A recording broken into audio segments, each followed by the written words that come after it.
नमस्ते बच्चों, जय हिंद, वंदे मातरम। मैं धनपाल जेठलिया और आपका एक बार फिर से स्वागत है मैजिक मैथ्स के इस अमेजिंग सेशन में। और जैसा कि आपने थंबनेल में देखा, आज हमारी रेशियो एंड प्रोपोर्शन की 25th क्लास है। इससे पहले इस टॉपिक के ऊपर हम 1 से लेकर 25 क्लास ऑलरेडी कर चुके हैं। अगर आपने 1 से लेकर 25 तक की क्लास अगर नहीं देखी है तो पहले वो क्लास देखिए, क्योंकि वो इससे लो लेवल के क्वेश्चन थे। आज और हम थोड़े और हाई लेवल के क्वेश्चन करेंगे। तो अगर आपने वो क्लास नहीं देखी है तो डिस्क्रिप्शन में 1 से लेकर 25 तक की क्लास अवेलेबल, 24 तक की क्लास अवेलेबल है। और जो अगर आप दूसरे टॉपिक की अगर बात करते हैं तो प्लेलिस्ट में जाते हैं तो सारे फोल्डर क्लास वाइज अवेलेबल है। वहाँ पर जिस फोल्डर में आप जाओगे उसमें उस टॉपिक की सारी क्लासेस आपको मिल जाएगी, बिल्कुल सीक्वेंस में, जो एक जरूरी होता है सीक्वेंस आपको किसी भी एग्जाम को पास करने के लिए। ताकि आप सीक्वेंस में पढ़ते हो तो आपको हर चीज़ अच्छे समझ में आती है। सीक्वेंस में हर चीज़ सिस्टमेटिक दी होती है, तो वो एक बहुत ज़रूरी होता है आपको किसी भी इसमें एग्जाम में सफलता पाने के लिए। ठीक है, तो आप वहाँ से सारी क्लासेस पढ़ सकते हो। आज की क्लासेस अगर आपने देख ली है तो आप क्लास पे बने रहिए, मेरे साथ क्वेश्चन करिए, उसके बाद रिवाइज करिए। आपको हर चीज़ अच्छे से समझ में आएगी और आपको हर सवाल जो है एग्जाम में आपसे अच्छे से बनेगा। ठीक है, दूसरा जो एक 4D सीरीज स्टार्ट की है, जिसमें दोपहर को 12 बजे एक इंपॉर्टेंट क्वेश्चन आपके लिए डेली लेके आता हूँ, इंस्टेंट सॉल्यूशन के साथ लेके आता हूँ। और वो PYQ क्वेश्चन होता है, यानी कि प्रीवियस ईयर क्वेश्चन, जो कि क्वेश्चन पेपर से लेके आता हूँ, जो भी एग्जाम में पहले क्वेश्चन आ चुके हैं और उनके कॉन्सेप्ट पे क्वेश्चन को थोड़ा सा मैं बदल के भी लेके आता हूँ। तो क्योंकि एग्जामिनर कभी भी आपको सेम क्वेश्चन नहीं देगा, थोड़ा सा घुमा फिरा के क्वेश्चन आ जाएगा, तो उस हिसाब से मैं क्वेश्चन बना के आपके लिए लेके आता हूँ। तो कभी बना के लेके आता हूँ, कभी सेम क्वेश्चन जो प्रीवियस ईयर में एग्जाम्स में आए हुए हैं उनके हिसाब से मैं क्वेश्चन आपके लिए लेके आता हूँ। ठीक है, तो आप चैनल को सब्सक्राइब कर लीजिए ताकि कोई भी इंपॉर्टेंट सेशन आप मिस ना करो। क्योंकि वो जो 4D सीरीज का क्वेश्चन होता है दोपहर को 12 बजे आता है, सिर्फ 5 से 6 मिनट का एक क्वेश्चन होता है, जिसमें एक इंपॉर्टेंट क्वेश्चन आप सीख जाते हो। ठीक है, तो अलग अलग टॉपिक पे डेली लेके आता हूँ। और ये शाम की जो क्लास होती है वो एक सीक्वेंस में हम चल रहे हैं, एक तरफ से पूरे टॉपिक को सीक्वेंस लेके मैथ्स के टॉपिक के हिसाब से, मैथ्स में जो सीक्वेंस चाहिए आपको उसी सीक्वेंस के हिसाब से हम चल रहे हैं। तो ये हमारे रेशियो एंड प्रोपोर्शन की क्लास चल रही है, जो कि आज 25वीं क्लास है। और इसमें आगे 5 क्लास और बनेगी। उसके बाद हम अगला टॉपिक चलेंगे परसेंटेज, वो फिर मैं आपको बता दूंगा लास्ट वाले दिन कि हम परसेंटेज रहेगा या कोई और रहेगा। वैसे उम्मीद परसेंटेज की है, परसेंटेज ही करेंगे इसके बाद। तो रेशियो एंड प्रोपोर्शन हमारी आज से इसके बाद और 5 क्लास होने वाली है। तो आज 25वीं क्लास आज स्टार्ट करते हैं हम। ठीक है, तो चैनल को सब्सक्राइब नहीं किया तो चैनल को सब्सक्राइब कर लीजिए, सेशन को लाइक कर दीजिए, शेयर कर दीजिए अपने दोस्तों के साथ, ताकि हर वो बच्चे को इस चीज़ का फायदा मिले जो किसी न किसी एग्जाम की तैयारी कर रहा है। ठीक है, तो आइए हम चलते हैं आज के क्वेश्चन की तरफ। तो आज के अगर मैं क्वेश्चन की बात करूं तो हमारी जो 25वीं क्लास 24 क्लास हो चुकी है, उसमें 1 से लेके 125 तक क्वेश्चन मैं ऑलरेडी उसमें मैंने करवा दिए हैं। और आज हम 126 से स्टार्ट करेंगे क्वेश्चन नंबर। ठीक है, तो देखो 126 नंबर क्वेश्चन क्या है कि यदि कक्षा ए में विद्यार्थियों की संख्या 26% वृद्धि हो जाए और कक्षा बी में विद्यार्थियों की संख्या 28% की कमी हो जाए तो दोनों कक्षाओं में विद्यार्थियों की संख्या समान हो जाती है। कक्षा ए के कुल विद्यार्थियों की संख्या कक्षा बी के विद्यार्थियों की संख्या का अनुपात क्या है। ठीक है, if the number of student in class A increased by 26% and the number of student in class B decreased by 28%, the number of student of both classes will become equal. Then find ratio of the student of classes A and B.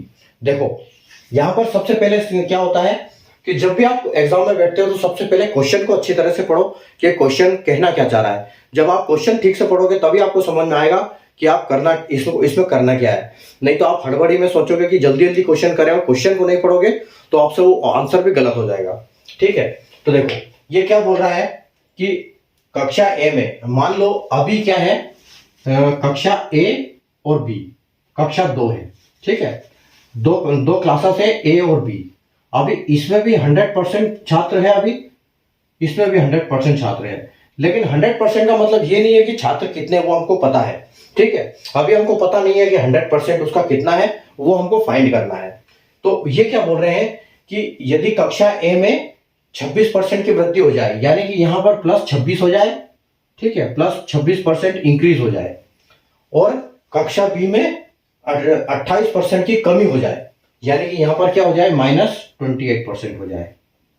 ठीक है, तो 100 में से 26, 100 पे 26 यहां जुड़ेगा, 100 में से यहां पर 28 बढ़ेगा, तो कितना घटेगा, तो यहां कितना हो जाएगा, ये हो जाएगा 126%। ठीक है, और ये कितना हो जाएगा, ये 28 इसमें से माइनस हो जाएगा, तो यहां बचेगा 72%। अगर ये स्थिति बनती है तो इनका रेशियो क्या है, ये बराबर हो जाएंगे दोनों। 126 यानी कि ए क्लास में 126 की अगर बढ़ोतरी हो जाए और बी क्लास में 28% की कमी हो जाए, तब क्या होगा, दोनों क्लासेस में विद्यार्थियों की जो संख्या होगी वो समान होगी, यानी 72 जो है वो 126 के बराबर है। ठीक है, तो हम यहां बोल सकते हैं कि ए को अगर ए क्लास को ए इंटू 26%, ए इंटू 126%। ठीक है, यहां 126 है, तो A into 126% is equal to B into 72%। ठीक है, कि ए का 126% और बी का 72% बराबर है। ठीक है, तो हम इसका अगर रेशियो बनाना चाहें तो हम बना सकते हैं कि A ratio B is equal to 126 ratio 72 बोल सकते हैं। अगर 100 में 26 बढ़ाया तो 126, 100 में से 28 घटाया तो 72। तो ए में अगर मल्टीप्लाई करते हैं 126 का और बी में करते हैं 72 का, तो दोनों आपस में बराबर होते हैं। तो अगर हम इसका रेशियो बनाएंगे तो रेशियो ऐसे बनेगा, A ratio B is equal to 126 ratio 72। और अगर इसको हम ले जाएंगे फ्रैक्शन में, जब हम इसको फ्रैक्शन में ले जाएंगे तो क्या होगा, ये इसके साथ जाएगा और ये इसके साथ जाएगा। ठीक है, तो ये क्या बनेगा कि ए के सामने आ जाएगा ए अपॉन बी, और इनके सामने क्या होगा, 126 नीचे आएगा बी के सामने, और ये हो जाएगा 72। ठीक है, ये ऐसे बनेगा इनको। अब इनको क्या करो, इनको आप काट दो। ठीक है, इनको जब ये आप करोगे कि ए का 72 और बी का 126, तो ये किससे कटेगा, ये कटेगा आपका 18 से। तो ये 18 से कटेगा कितनी बार, 18 दूनी 36, 36 दूना 72, यानी कि ये कटेगा 4 बार में। और 18, 36, 54, 72, 72 के बाद 90, 90 और 90 तक 5 हो गया, उसके बाद 90, 18, 108, 108 और 18, यानी कि 126, ये 7 बार चला जाएगा आपका। तो यानी कि ये क्या रेशियो बनेगा, ए रेशियो बी क्या बनेगा आपका, 4:7। ठीक है, तो ये आपका आंसर होगा। आपसे पूछा क्या है कि then find the ratio of student of class A and B. ठीक, ए और बी का रेशियो पूछा है, तो ए इसका रेशियो बनेगा, ये मतलब पहले वाला है। ठीक है, जब हम क्रॉस मल्टीप्लाई कर देते हैं उल्टा, तो उस टाइम पर वो क्या होता है, जो पहले वाली हमारी स्थिति है वो आ जाती है। तो इसका मतलब ये क्या बनेगा, हमारा आंसर बिल्कुल बी एकदम करेक्ट हो जाएगा ऑप्शन। ठीक है, 4:7। ठीक है, तो क्या था कि ए में 26% की वृद्धि हो जाए और बी में 28% की कमी हो जाए, दोनों पक्ष इसमें बराबर हो जाती हैं। ठीक है, तो ए और बी ये कब बराबर होंगे, जब 126 इसमें होंगे, 72 इसमें होंगे। फ्रैक्शन में हमने चेंज किया तो ये इसके साथ जाएगा, ये इसके साथ जाएगा, क्योंकि ये उल्टा होगा।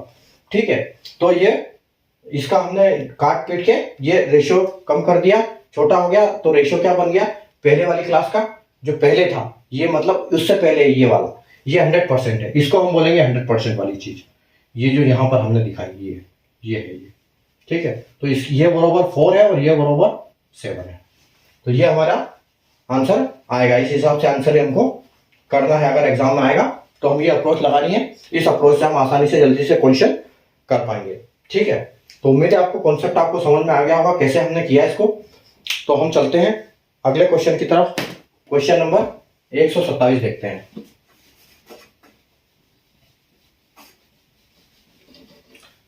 आपको एक बार क्लास के साथ करके एक बार दोबारा रिवाइज करना है अपने टाइम में इसको, ताकि आपको जब दोबारा करोगे तो फिर रिवाइज जब 1-2 बार कर लोगे इन चीजों को, तो आप ये कभी भूलोगे नहीं फिर।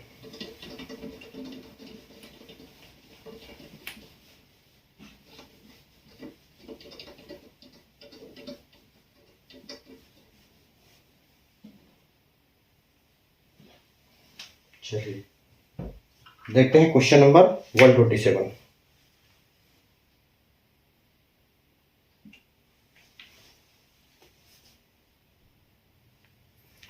देखो क्वेश्चन नंबर 127 क्या बोल रहा है कि दो क्रमागत वर्षों की एक व्यक्ति की आय 5-6 के अनुपात में है और व्यय 6-7 के अनुपात में है।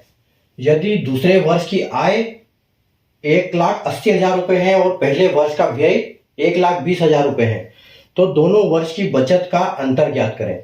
देखो यहां पर क्या होता है, इन्होंने दोनों साल की एक एक चीज दी हुई है और दोनों साल का रेशो दिया हुआ है और हमको निकालना क्या है कि दोनों साल की बचत का अंतर। तो अंतर कब निकलेगा, जब दोनों साल की हमारे पास बचत होगी तो उस एक साल की बचत में से दूसरे साल की बचत हम माइनस करेंगे, तब हमको अंतर निकलेगा। ठीक है, तो सबसे पहले हमको क्या करना पड़ेगा, देखो सबसे पहले हमारे दिमाग में ये होना चाहिए कि जो इस टाइप के क्वेश्चन होते हैं तो एक चीज होती है इनमें दोनों में, ये क्या होते हैं आपस में एक दूसरे के ऊपर डिपेंड होते हैं।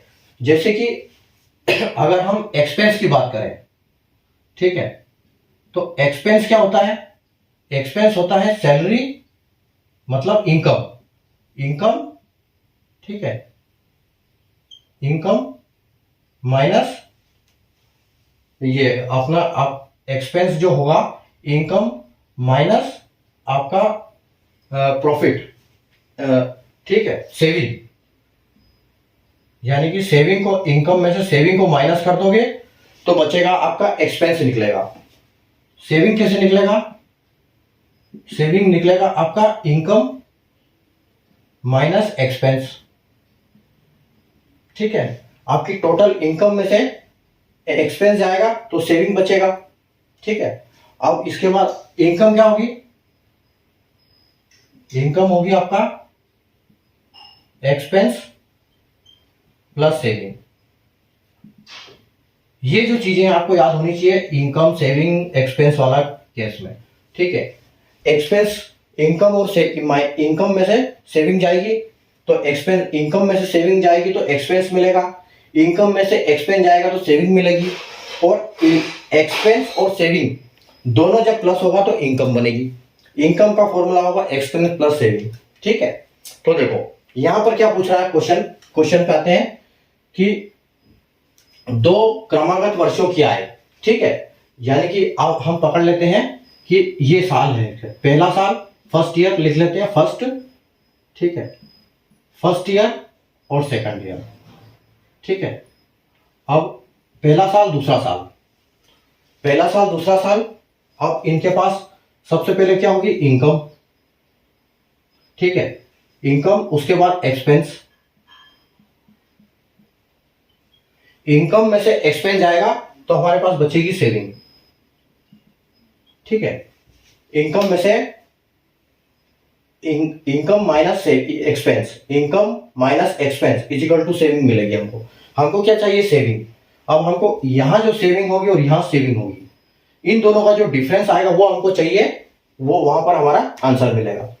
तो इनकम का रेशियो क्या दिया हुआ है इनका कि दो क्रमागत वर्षों की एक व्यक्ति की आय का अनुपात, यानी कि यहां पर दिया है हमको कितना 5-6, ठीक है, 5:6। यहां पर जो आएगा ये किस रेशियो में है, ये 5:6 में है। और व्यय का अनुपात क्या है, और व्यय 6-7 के अनुपात में है, यानी कि जो यहां पर है यहां आएगा वो 6-7 के अनुपात में है, 6-7 के अनुपात में है। ठीक है, आया समझ में। पहला साल दूसरा साल, इनकम 5-6 के अनुपात में, एक्सपेंस 6-7 के अनुपात में, तो सेविंग का अंतर जानना है, सेविंग का अंतर हमको बताना है। दूसरी लाइन में क्या दिया हुआ है, यदि दूसरे वर्ष की आय, यानी कि दूसरे वर्ष की आय दी हुई है 1,80,000 रुपए, 1,80,000। ठीक, पहले वर्ष का व्यय, तो पहला वर्ष व्यय यानी एक्सपेंस ये दिया हुआ है आपका 1,20,000 रुपए। ठीक है, अब देखो, अब ये देखो इसको आप 6 से डिवाइड करो, यहां क्या दिया है 6-7, ये दोनों 6-7 के रेशियो में है, तो इसको हम 6 मानेंगे। अगर इसको 6 मानेंगे तो ये देखो आप एक बार 4 जीरो को हटा दो तो आपको दिखेगा 12। ठीक है, अगर हम 12 को 2 से डिवाइड करते हैं तो हमको मिलेगा 6, तो यहाँ यानी कि हम क्या करेंगे, उस 2 को 7 से डिवाइड कर देंगे, तो हमको क्या मिलेगा यहाँ पर 1,40,000। ठीक है, यानी कि इनका खर्चा कितना है। अगर एक्सपेंस पहले साल का एक्सपेंस 1,20,000 है तो दूसरे साल का एक्सपेंस 1,40,000 है, क्योंकि ये 6-7 के रेशियो में है। ठीक है, इतना क्लियर।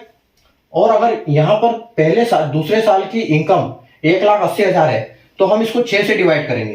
तो 4 को एक बार 4 जीरो को एक बार हटाओ, 18 के नीचे 6 लगाओ, तो आपको क्या मिलेगा, आपको मिलेगा 3। ठीक है, 3 6 18। तो आपको मल्टीप्लाई करना पड़ेगा 5 को कितने 3 से, यानी कि ये कितना हो जाएगा 3 5 15। तो यहां आप लगाओ 15 और ये आपका हो जाएगा 1.5 लाख रुपए।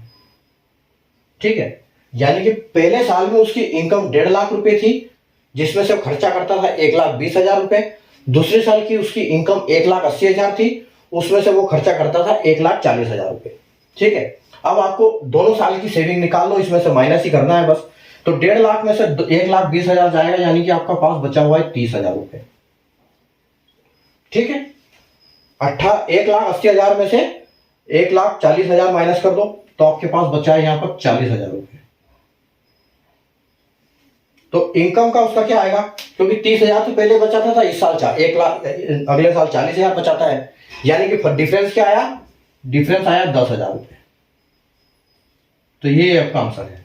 ठीक है, और आंसर नंबर डी ऑप्शन आप बिल्कुल देख सकते हो, आपको करेक्ट आंसर है। ठीक है, 2 क्रमागत वर्षों की व्यक्ति की आय 5-6 और व्यय का अनुपात 6-7। यदि दूसरे वर्ष की आय 1,80,000 रुपए और पहले वर्ष का व्यय 1,20,000 रुपए। ठीक है, दोनों वर्ष की बचत का अंतर ज्ञात करना था।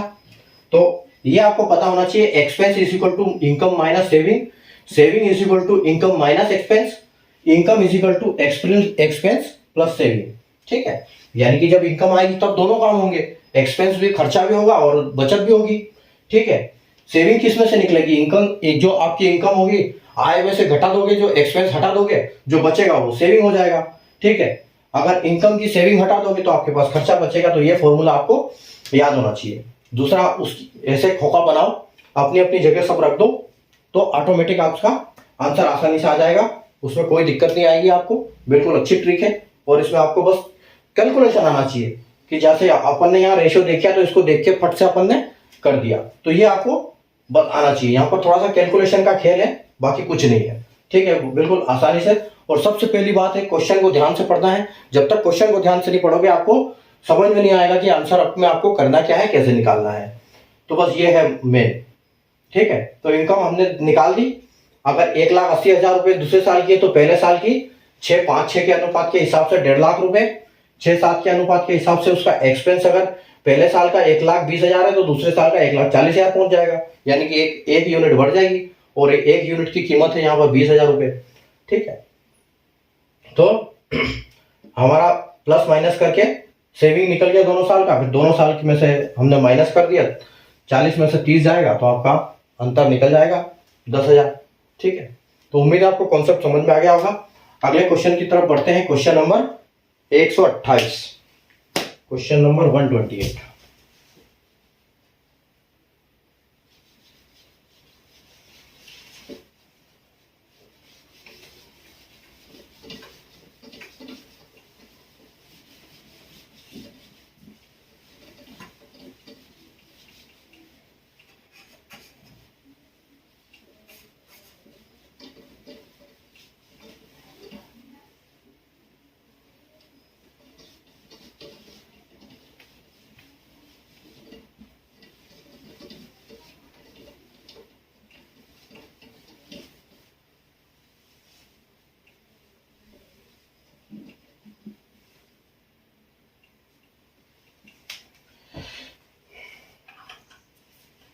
Question number 128।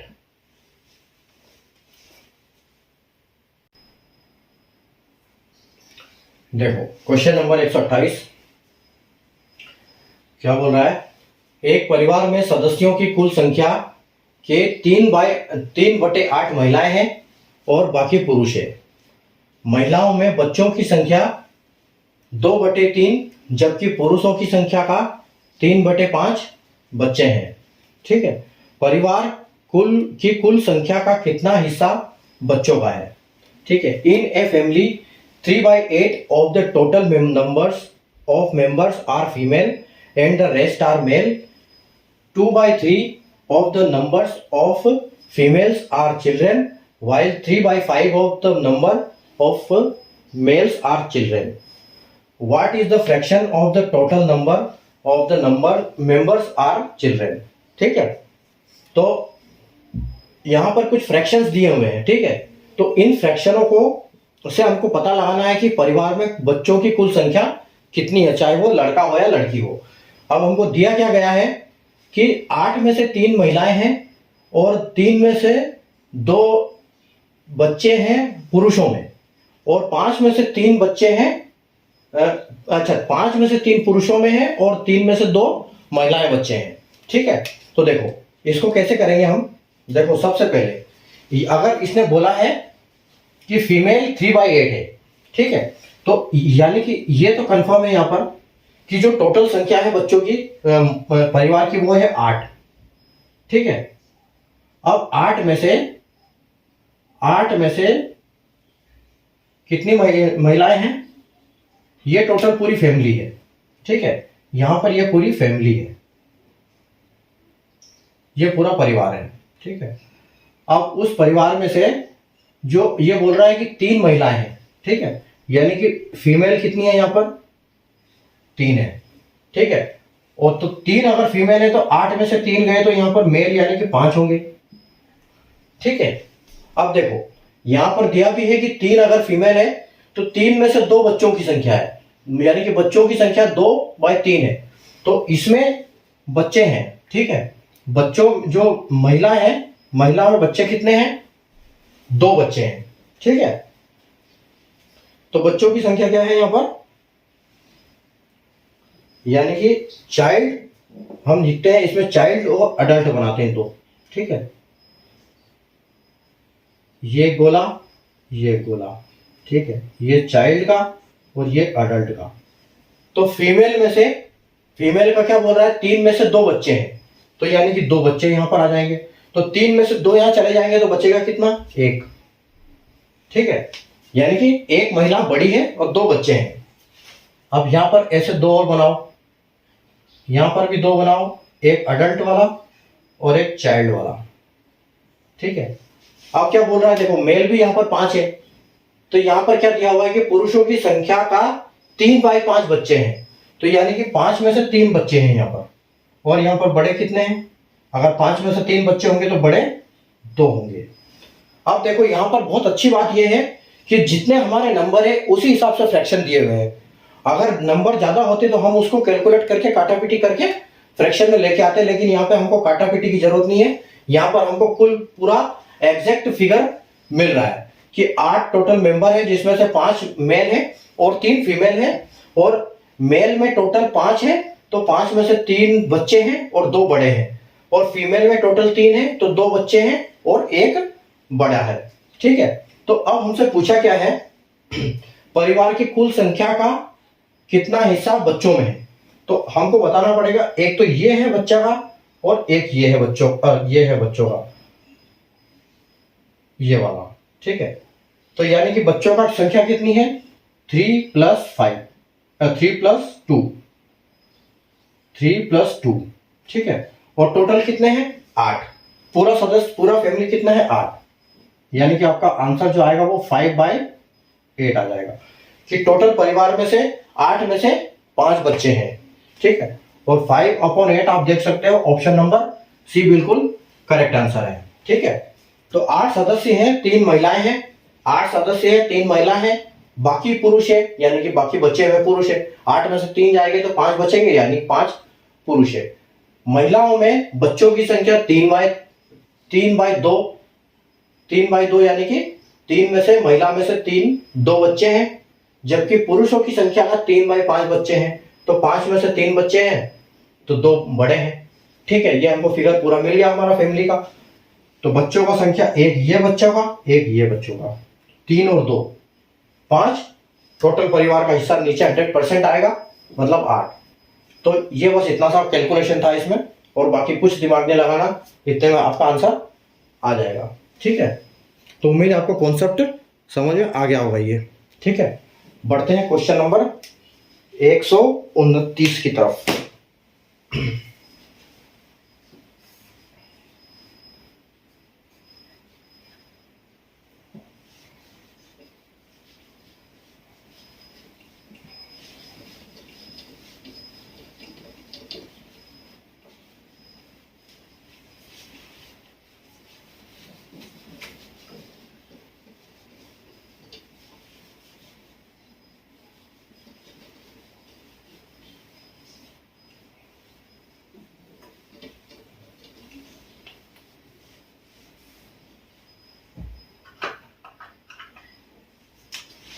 Question number 129।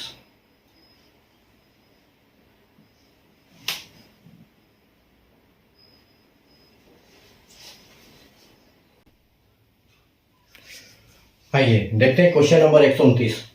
Question number 129 बोल रहा है, एक कंपनी के कर्मचारियों की संख्या का 1/3 महिलाएं हैं और बाकी पुरुष है।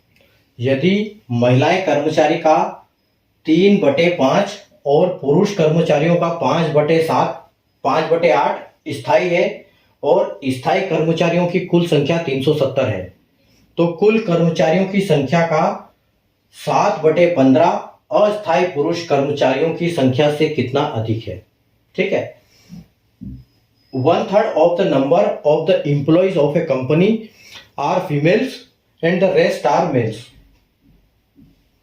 Or if 3/5 of female employees and 5/8 of male employees are permanent and the total number of permanent employees is 370, then 7/15 of the total number of the employees are how much more than the number of temporary male employees। ठीक है, तो देखो यहां पर question को थोड़ा सा आराम से पढ़ो और समझो कि क्वेश्चन कहना क्या चाह रहा है।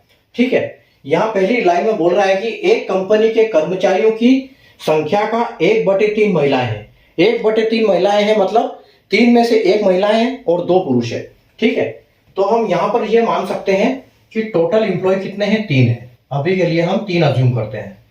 ठीक है, उसमें से महिलाएं कितनी है, उसमें से महिलाएं जो है कितनी है, 1 है। तो इसका मतलब है जो पुरुष है वो कितने हैं, मेल है वो 2 है। ठीक है, तो 2 पुरुष है 1 महिलाएं हैं और टोटल 3 है। इसको हम लिख सकते हैं कि टोटल 3 है। ठीक है, टोटल 3 है, 1 फीमेल है 2 मेल है। अब देखो, अब यहां पर स्थायी परमानेंट और टेम्परेरी की बात चल रही है, तो हमको इसके नीचे 2 और बना देते हैं हम। ठीक है, तो हम इसके नीचे बना देते हैं एक टेम्परेरी। ठीक है, ये टेम्परेरी बना देते हैं, एक बना देते हैं परमानेंट। ठीक है, इसमें भी एक परमानेंट बना देते हैं और इसमें भी एक टेम्परेरी बना देते हैं। ठीक है, अब देखो अब क्या बोल रहा है दूसरी लाइन में, यदि महिला कर्मचारी, यानी कि इस हिस्से की बात चल रही है, महिलाएं कर्मचारी 3/5 और पुरुष 5/8 स्थायी है। यहां पर परमानेंट की बात चल रही है, तो परमानेंट में महिलाएं कितनी है, 3/5। ठीक है, तो 3/5 महिलाएं हो गई परमानेंट।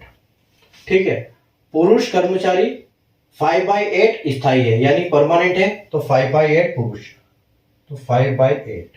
ठीक है, पुरुष है। अब और इन्होंने यह भी बता दिया है कि जो परमानेंट है उनका नंबर टोटल कितना है, 370 है। तो अभी के लिए इसको हम इधर लिख लेते हैं। ठीक है, तो एक चीज बताओ कि अगर परमानेंट में मेल 5/8 है, यानी कि टोटल इधर 8 है, तो अगर 5 परमानेंट हो गए तो टेम्परेरी 3 आएंगे, तो ये 3/8 हो जाएगा। ठीक है, अगर परमानेंट में महिलाएं 3/5 है, यानी कि टोटल 5 है और 3 ये है, तो ये 2/3 परमानेंट, 2/5 परमानेंट हो जाएगी। ठीक है, तो ये एक अपना डायग्राम बन गया, यहां से हमारा फिगर सॉर्ट आउट हो जाएगा। अगली बात क्या बोल रहा है वो, तो कुल कर्मचारियों की संख्या का 7/15, तो 7/15 के पास जाने के लिए हमको सबसे पहले कुल कर्मचारी चाहिए, टोटल कर्मचारी चाहिए। तो टोटल कर्मचारी कैसे निकलेंगे? देखो यहां पर हमको दिया है कि परमानेंट के 370 है परमानेंट। तो परमानेंट कितने हैं? ठीक है, तो परमानेंट यानी कि 3, जो 2 है परमानेंट, अगर मेल की बात करें तो 5/8, तो टोटल 2 है, तो 2 इंटू ये 2 इंटू 5/8, 5/8 प्लस 1 इंटू परमानेंट कितना? 3/5, 3/5 इज इक्वल टू 370। ठीक, बोला है कि आदमियों का 5/8 और महिलाओं का 3/5 जो है वो स्थायी है, और स्थायी की संख्या 370 दी हुई है, मतलब ये डायग्राम। ठीक है, तो इसको कैसे करेंगे हम? ये देखो, ये जाएगा 2 से ये 4 बार, और तो ये क्या हो जाएगा? ये हो जाएगा आपका 5/4 प्लस 3/5, तो 370। एलसीएम ले लो इसका, 4×5 20 आ जाएगा, तो 20 एलसीएम आ जाएगा। तो 4×5 20 है, तो 25 आ जाएगा ऊपर, 25 प्लस 5 चौके 20 हो गया, तो 3 चौके 12 आ जाएगा, इज इक्वल टू 370। ठीक, 370 आ गया, 370 आ गया। तो हमारे पास टोटल संख्या कितनी हो गई? तो हम इसको लिख सकते हैं कि 37/370 इज इक्वल टू कितना हो गया? 25 और 12 यानी कि 37। इसको अलग ही कर देते हैं। ठीक है, यानी कि 37/20 इज इक्वल टू 370। ठीक है, तो 370 से अगर ये जाएगा तो ये कितने बार जाएगा? इसको ये इधर जाएगा तो ये इससे डिवाइड हो जाएगा। ठीक है, तो 370 यानी कि ये कितने बार जाएगा? 10 बार। ठीक है, और ये मल्टीप्लाई होगा, यानी कि 20 धाम 200, यानी कि हमारी यहां पर 1 की वैल्यू क्या आ गई? 200। अगर 1 की वैल्यू 200 आ गई तो हमारे पास टोटल निकालना अब आसान हो गया कि टोटल हमारे पास कितने हैं? 300 है, लेकिन जो पुरुष है तो हम यहां लिखेंगे कि मेल कितने हमारे पास? यहां पर मेल 2 है, लेकिन टोटल कितने हैं? 200 है। ठीक है, तो कितने हो गए? मेल हमारे पास हो गए 400। ठीक है, उसके बाद फीमेल हमारे पास कितनी है? तो फीमेल हमारे पास है 1 इंटू 200, तो ये हो गए 200। ठीक है, तो टोटल कितने हो गए? यहां पर आ जाएगा टोटल इज इक्वल टू 600। ठीक है, ये तो संख्या हमारी आ गई कि टोटल हमारी जो संख्या है इस कंपनी में कर्मचारियों की संख्या, परमानेंट टेम्परेरी सब कुछ मिला के, महिला पुरुष टेम्परेरी परमानेंट सब कुछ मिला के 600 संख्या आ गई। ठीक है, अब हमको क्या बोला है? अब यहां से हमारा दूसरा केस चलेगा कि कुल कर्मचारियों की 7/15, यानी कुल कर्मचारी क्या है? 600 है, इनका 7/15। ठीक है, और अस्थायी पुरुष कर्मचारियों की संख्या से कितना अधिक है? ठीक है, तो अस्थायी पुरुष कर्मचारी, तो अस्थायी यानी टेम्परेरी मेल, तो 3/8। ठीक है, 3/8 से तो यहां पर माइनस आ जाएगा, माइनस पुरुषों की संख्या कितनी है? 2, यानी कि पुरुषों की संख्या हमारे पास है 400 टोटल, तो 400 की 3/8